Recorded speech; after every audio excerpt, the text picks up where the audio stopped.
Plates ready? This is Food School, Smarter, Stronger, Leaner podcast. Want to feel amazing? Love the way you look in the mirror and perform your absolute best in the gym, at work, and in life?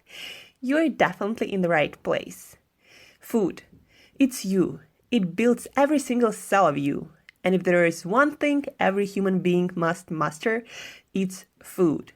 Because at the very least, eating, you do it every day, several times a day, every single day. You might as well get good at it. I'm your host, Shurina from createyourself.today, your personal nutritionist and plate watcher, your diet guide and explorer, your fat loss coach and food inspector. And just someone with a lot of passion and obsession and curiosity for healthy food, healthy diets, nutrition, optimized human performance, everything and absolutely anything you put in your grocery shopping cart, your fridge, on your plate, and in your mouth. It's my business. Food School, on a mission to help you eat better daily. It's the last time I talk about food. It's the last time I talk about food. Hey guys, and welcome back to another episode of Food School Smarter, Stronger, Leaner podcast. How did you like our episode yesterday on my routines, on my take on routines, and how routines properly installed into your life and properly chosen, through experimentation can change your life and can make you so much more resilient to whatever it is life throws at you. And also, funnily enough, this morning I was browsing through my Instagram and I watched this story by Dean Graziosi, always forget how to pronounce his last name correctly, but he works with Tony Robbins and a lot of other amazing people, helping other people to get successful and get rich, and he shares a lot about his routines. And so today he actually shared these stories that usually he does his meditation and gratitude practice, and that what keeps his mindset in tip-top condition, and that's how he is so optimistic and ready for action every single day. And so he recently got married and he was traveling a lot, and so he wasn't consistent with his routine as he usually is, and he shared how he started to feel like anxious and more negative, and he couldn't figure out at first, what's happening, why I'm so cranky and not so energetic and optimistic and ready for action. And then he just self-reflected and said, well, yeah, I haven't been really doing my practice, so no wonder. And then he continues to talk about how important our routine is to condition our brain and to condition our mind to be our best, basically, and to be optimistic and positive and ready for action and to inspire. So all of these things, they do not happen naturally, even to the best of us. Tony Robbins, he's like that, human power plant and the most durable human battery and just explosion of optimism and energy and so many other things. But he does his meditation, his gratitude practice, his journaling, he plunges into cold water every single day. He does all of that. So he conditions himself to be his best every single day. He's not naturally like that. He had this darker period of his life when he was negative and he couldn't reach any of his goals, and he got broke and he wasn't grateful and he wasn't inspiring anyone. But he learned his lesson, and now he knows what to do every day to condition himself to be his best. And that's why almost all of you heard about Tony Robbins. I had a privilege to work with Tony Robbins and study from him and attended a couple of his events. So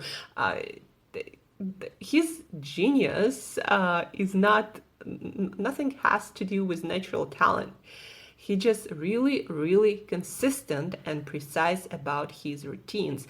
So check back the episode about my routines and what keeps me grounded and performing at my best every single day and thriving to be my best and reaching for new challenges, new adventures every single day. What allows me to do all of that? So I talked in details about it on our yesterday's episode of the podcast. Let me just change my location a little bit. I'm in Greece here in a hotel room and there is a little bit of noise, but I'm still doing my podcast no matter what, no matter how challenging sometimes it can be. So guys, today's episode, besides giving you a little bit more information about how important our routine is, and if you don't have one, then you are really missing out. You are missing out, most importantly, on what you can be, what you can do. And if you don't have your morning routine, guys, you're not at your best. You're just not. And until you get one, something that works for you, you're not going to be your best. You're not going to be consistent with anything is in your life. And the reason why you might be failing at installing new, better for you habits is because you don't have any routines and you never spend any time figuring out what can be an ideal morning and night routine. As I shared with you yesterday, I have morning routine, night routine. I have routine about my food and about my exercise and connecting with people I love, people who are really important in my life. So get your routine going, guys. That will truly transform your life. But today, as I promised, we're going to focus on questions that I got from you. And I get a few questions from you this week and over the past week also. And I would like to address this theme that is emerging from a lot of questions that I got from you.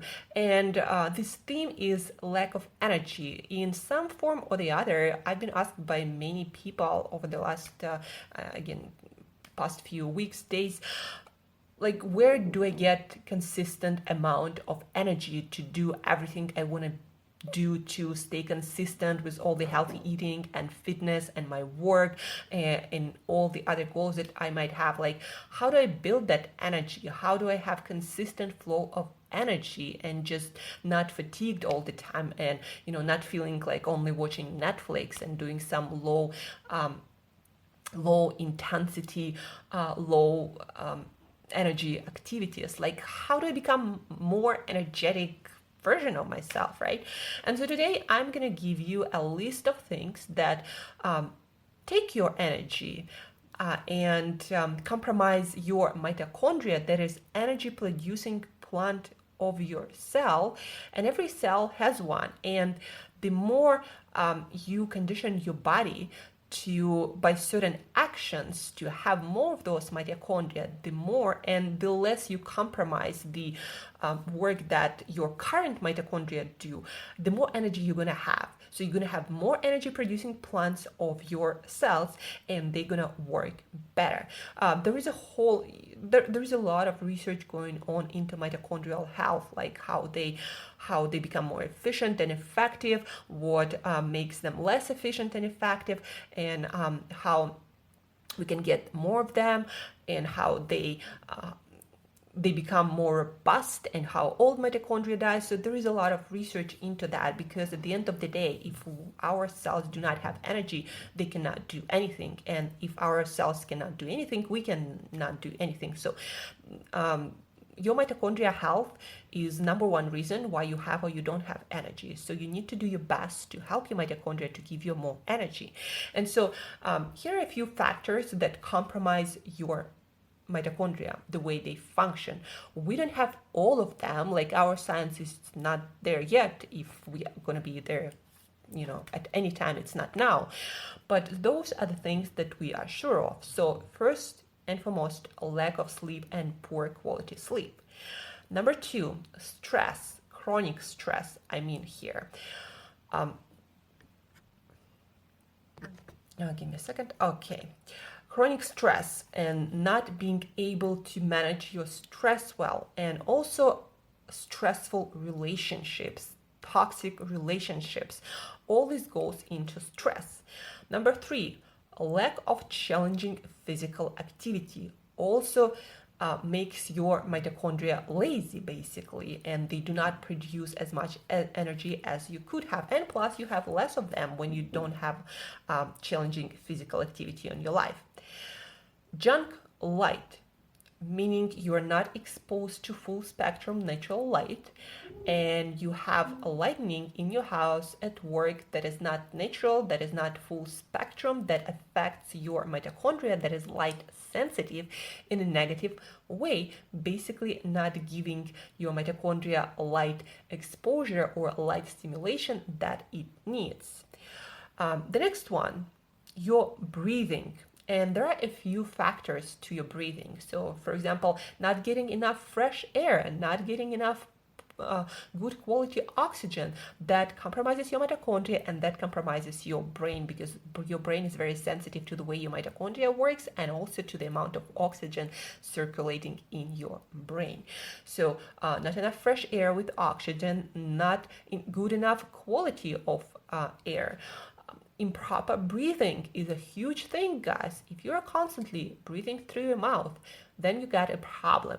You're supposed to be breathing most of your time through your nose, not through your mouth. And when you sleep and when you exercise and when you do any of your activities, and most of the people, because of different health problems or because they just don't know better, they don't have good breathing habits, they breathe through the mouth, and that compromises the way your body metabolizes oxygen. And also there are some compounds that your body gets when you breathe through your nose compared to when you breathe through your mouth. So nasal breathing and also shallow breathing. Like when did you last time take a really, really deep breath? Not, the breath that, like, not even noticing, but, breathe in and then breathe out, like with your full lungs, opening your diaphragm. So when was the last time you did that? So those three aspects of breathing that will cause your mitochondria to function worse. Your mitochondria, again, as your brain, also is very sensitive to the amount of oxygen and the quality of that oxygen that you get. And then last but not least, of course, our diet affects our mitochondria, and things like poor nutrition or not enough nutrients essential for life, or too many toxic substances that, like vegetable oils, that are proven to be toxic to our mitochondria, or a high sugar diet or highly processed foods diet, all of that, denatured foods with proteins that our body doesn't recognize, foods that are not meant to be eaten by human beings, pro-inflammatory foods. All of these foods, they cause your mitochondria to function worse, and they either compromise your mitochondrial function or they just do not allow your mitochondria to function as well as possible, or they add more work to your system and your mitochondria has to work twice as much and not as effective as it could have.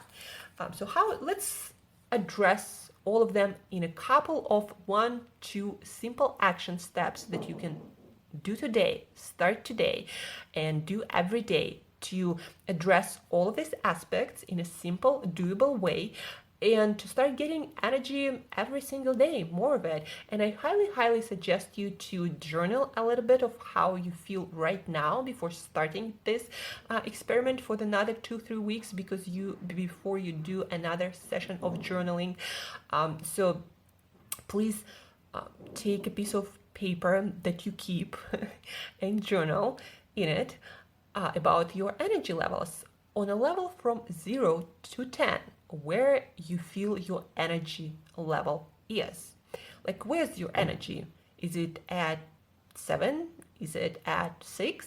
Is it at 10? 10 being the best, like you're feeling your most energetic, your best self every single moment of your life. And 0 being, you're just barely existing, about to die. So where are you on a scale from 0 to 10 when it comes to your energy level? So where are you? So it's totally subjective, guys, and any answer is okay, but put some number on it, like where are you on a scale from 0 to 10 when it comes to your energy level. So evaluate that and write I don't know, like 5 sentences about where your energy is, where you'd like it to be, and how it's gonna feel when you have your energy levels where you wanna be. Like how your life gonna change, how you're gonna feel on a daily basis, what are you gonna do when you have all this additional energy. So do that before the action steps that you're gonna take for another 2-3 weeks, and then you compare what your energy levels today and 2-3 weeks from now. Do not do any assessment earlier, and you got to be consistent with these simple, super simple steps that I'm gonna give you right now. So step number 1, schedule 8 to 9 hours of sleep, not of browsing media in bed or reading. No, 8 to 9 hours with your eyes closed on the same schedule every single day. It doesn't matter whether that's weekend, whether that's a celebration or anything. 8 to 9 hours on the same schedule. Really do that. Schedule matters. When you go to bed, the consistency of that timing matters, because when you're consistent, your body knows when to release certain hormones or stop releasing certain hormones to prepare you for bed. Your sleep is a biochemical reaction also, so your body needs to prepare you for sleep. And when you sleep on the same schedule, your body does its work better, and you're gonna feel sleepy, and your sleep quality gonna improve. So 8 to 9 hours of sleep, schedule it. And then also here, when it comes to sleep, 1 hour before bed, no screens. Like no screens. Read a book, talk to a friend, do anything. At the very least, put your phone, put every device in airplane mode, and block blue lights an hour before bed. That is not optional, guys. So this is to address the sleep part of your mitochondria enhancement. Number 2, stress. So start guided meditation. I recommend 2, Headspace or Waking Up app. I myself use Waking Up app. Headspace is also a great one that a lot of my clients like. Choose the one that you like the most, and they both have free, I believe it's either a 10-day like guided meditations journey of course, or something like that. But start guided meditation every single morning, before any emails, before any social media, before any of that. So start with guided meditation, just 10 minutes every single day.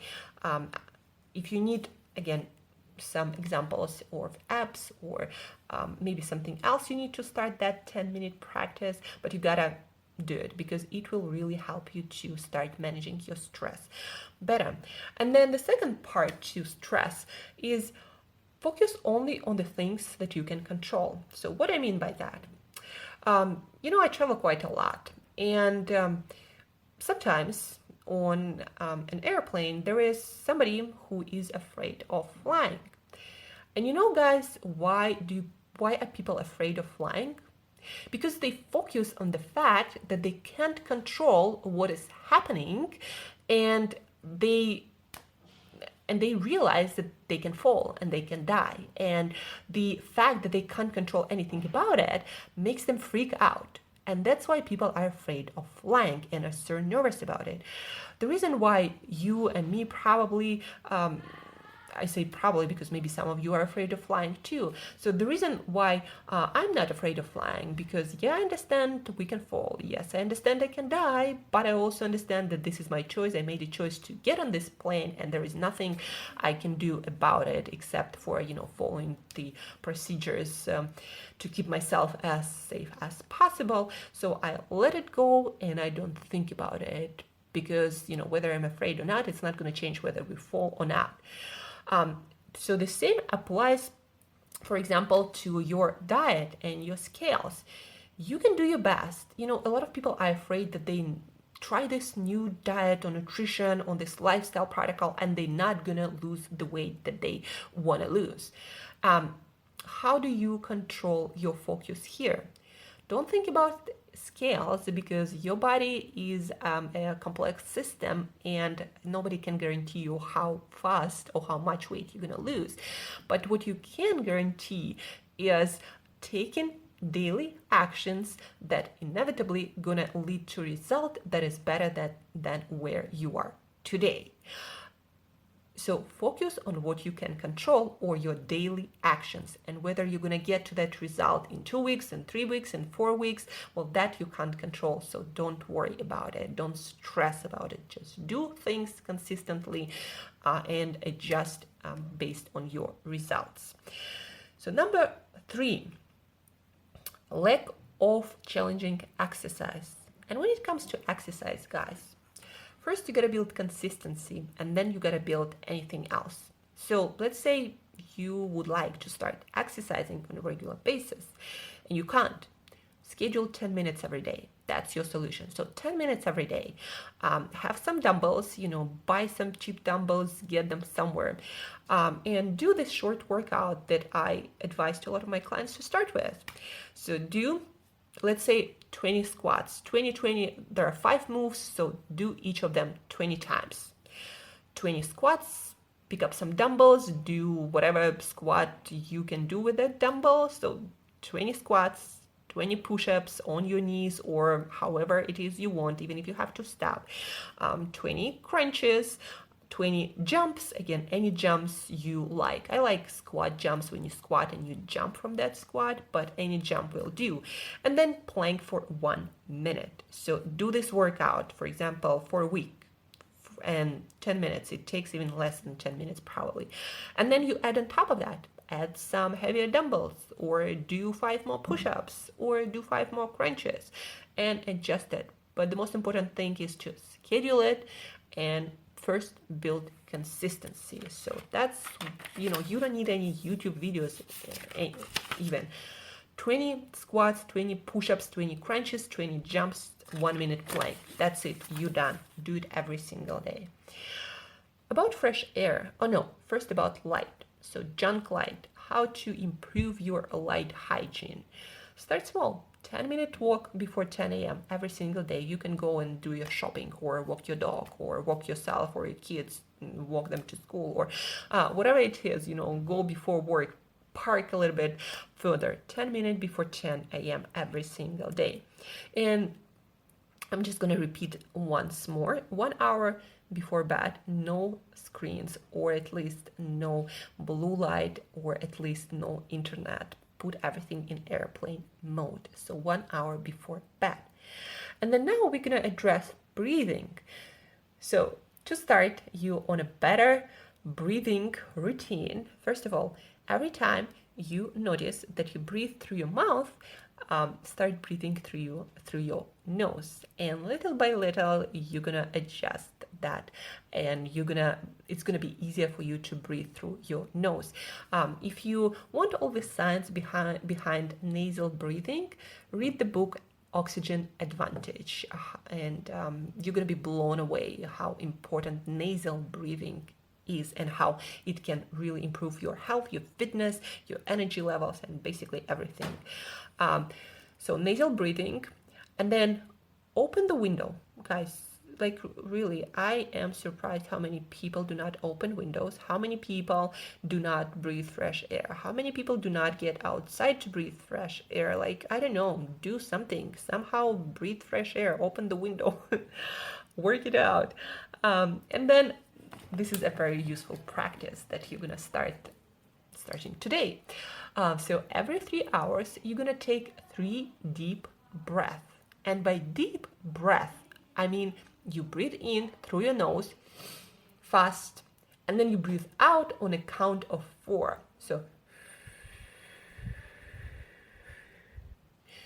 try to count slowly, slow. Breathe in however fast you go through your nose, and then breathe out through your mouth. 4 counts or longer, as long as you possibly can, actually. So every 3 hours, 3 deep breaths. And then when it comes to diet, first and foremost, start here. Start really, really, really simple. Do whatever it is you do right now, but remove all the processed sugars, all the sugar in your coffee drinks, in your sauces, in your dressings. Look at all the ingredient list. No added sugars, no honey, no nothing, no added sugars, no bad fats. And by bad fats, I mean sunflower oil, peanut oil, like all these added fats. I would highly suggest to go for natural fats occurring in your food, and only adding things like extra virgin olive oil or avocado oil, maybe clarified ghee, coconut oil, these kinds of fats. A lot of confusing information about fats, but if you have any questions about a specific particular oil that you're not sure of, then ask. You can always reach out, ask me, and I'm gonna give you a straight answer, and you won't need to hesitate about it any longer. And also don't forget that they use very poor quality fats with a lot of occurring trans fats in almost any single place where you eat out. Why? Because those oils are cheap, and most of the places where you get your food when it's cooked for you, they're business places. So they do care about profits, and because there is not that much research about the vegetable oils and all the negative effects they have on our health, those establishments, they do not do anything about it, and they feed you poor quality fats, first and foremost because they themselves do not believe that they do you a lot of harm. So just be aware of that. So again, sugar, bad fats, and the third one, eat a can of sardines. Like, I'm not even joking. Some people would tell you, some nutritionists would tell you, eat some vegetables, but you know the problem with vegetables? They do not satisfy your needs in some of the core and essential nutrients that help your cells to function better, help your brain to function better, reduce inflammation, and they're simply essential for your health and your life and your well-being, you know, like omega-3 fatty acids. But also sardines, they have good quality protein. They also have they also have a lot of calcium. They also have some magnesium, some phosphorus, some iron, some zinc. So eat a can of sardines this week, every single day. And of course, you should get them either in water or extra virgin olive oil, nothing else, guys.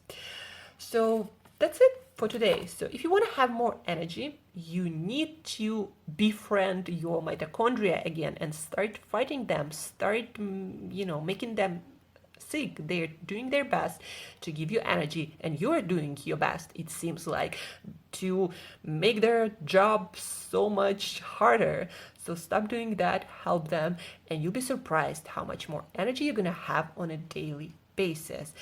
So re-listen to this episode again, journal about where your energy is today, and set up 2 to 3 trial for these action steps. If you have any questions about any of the action steps, reach out, and I'm gonna tell you what in your particular case you can do. Work on all of these aspects for the next 2-3 weeks. You'll be blown away by results, first and foremost, and then journal about it so you are more motivated to continue these habits, because now you're gonna know what it feels like to not do this and what it feels like to do all these small and really super easy action steps. And work on your routine, guys. It's worth it. The best of you is unlocked by your routines, because most of us, myself including, left to our own devices without a very specific routine. We're lazy, unmotivated, negative people who are pretty selfish, and that's the truth. So we need to take care of ourselves. We need to condition our mind and our body through routines to express the best of ourselves, and that's how we reach the next level, the edge in our life. That's how we get the most out of our life experience that I wish to all of you guys. So thank you for tuning in. Thank you for listening. Work through all of these steps that we talked today about. If you have any questions, reach out. And as usual, till next time, eat better daily.